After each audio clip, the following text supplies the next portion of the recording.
اكتشاف مؤخرا كده ان القهوه اللي انا فاكر ان انا حافظها اللي انا بقعد عليها دي وكل حاجه فيها ثابته متركوره، ده مش صح. يعني احكي لكم القهوه بعد كده اقول لكم ليه مش صح. القهوه دايما معروفه كده في ترابيزه الاستيميشن، اسمهم رجاله الاستيميشن. دول قاعدين على طول ورق وكوتشينه بتاعه، بيروحوا يصحوا تاني يوم يجوا يكملوا البوله، هم نفس الموضوع. وفي ترابيزه تانية دول ملوك التحليل. ابراهيم فايق قاعد معاه تامر بدوي واحمد عز، واللي هو اللعيب البوكس تو بوكس رقم 6 اللي فاكرين ان في كاميرا بتصورهم بس محدش شايفهم.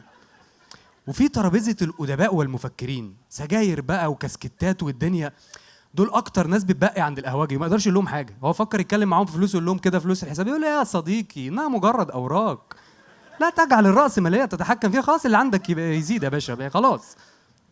فانا فاكر ان انا حافظ القهوه. والقهوجي نفسه هو مش شخص عادي، يعني هو حاجز نيكست عند بتوع الاستيميشن، هو مع بتوع ملوك التحليل. هو عارف اللعيب البوركينابي اللي بيلعب في بنفيكا وكمان 10 سنين هياخد البالون دور، هو عارف كل حاجه. هو لو في جدول فانتازي هو الاول، هو عارف كل حاجه. مع بتوع الادباء والمفكرين دول هو مش بيروح ينزل المشاريب كده لا، لازم يفتح معاهم مواضيع، يروح يقول لهم العذاب ابدي والكون سرمدي والسكر بره انا معاكم، انا عارف كل حاجه.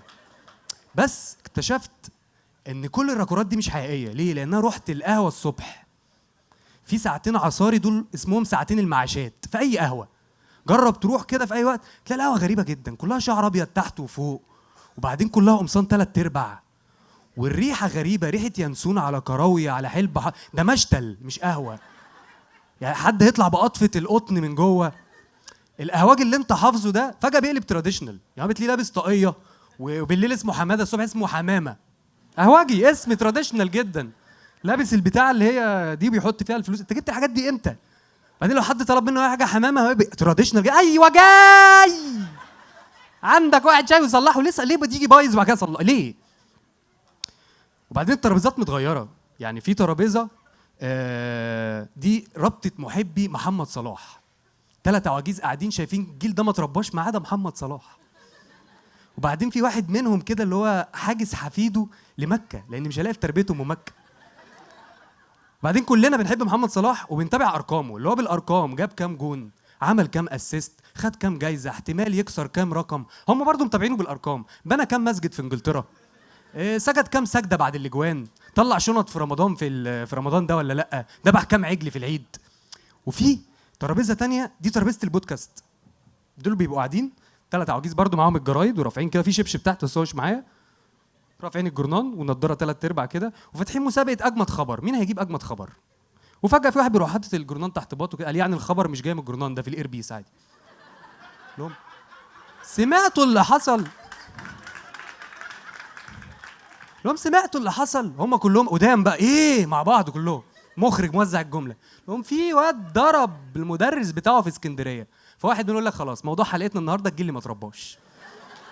هم كلهم بقى في سكريبتات اتوزعت والجمل مترتبه، يعني تخلص جملتك اللي بعدها تتكلم له معقوله اللي حصل ده احنا عمرنا ما شفنا كده، الجيل بتاعنا عمره ما عمل كده. فواحد بيجيب بقى النتائج في الاخر يقول لهم انا وانا صغير كنت اشوف المدرس في الشارع الف من الشارع الناحيه، جربت تروح تسلم عليه؟ مدرس بتاعك تروح تسلم عليه، بعدين افرض رحت الشارع التاني لقيت مدرس بتاع ماده تانية، كلم حد تقول له انا متحاصر من المدرسين عايز اروح. بص على في بقى في ترابيزه كمان، دي ترابيزه الندمانين. لا ثانيه لحظه واحده، نسيت اهم تفصيله. يعني دايما ام كلثوم شغاله ده كده كده، والتلفزيون عامل حركه غريبه جدا، مشغلين قناه فري تي في مع ام كلثوم وعاملين ميوت، فانت فجاه بيبقى الليل وسماء ونجوم وقمر وليل وسوا ونيكي مناج قاعده بتتورك. انت ايه ده؟ الترابيزه الثالثه بقى دي ترابيزه الندمانين، قاعدين هم دايما قاعدين ما بيعملوش اي حاجه خالص وقاعدين بيستمتعوا بالست يعني حاطين رجلهم في ميه بملح غالبا. فواحد منهم يقول لهم انا اتعرض عليا زمان ارض في مدينه نصر ب3 جنيه، فقول لهم معقوله اشتريتهاش ليه دي؟ يقول لهم ما انا رحت حفله الست، الله عللنا شويه الست يا حمام، ايوه جاي يعلي الست، يلا واحد صلحه.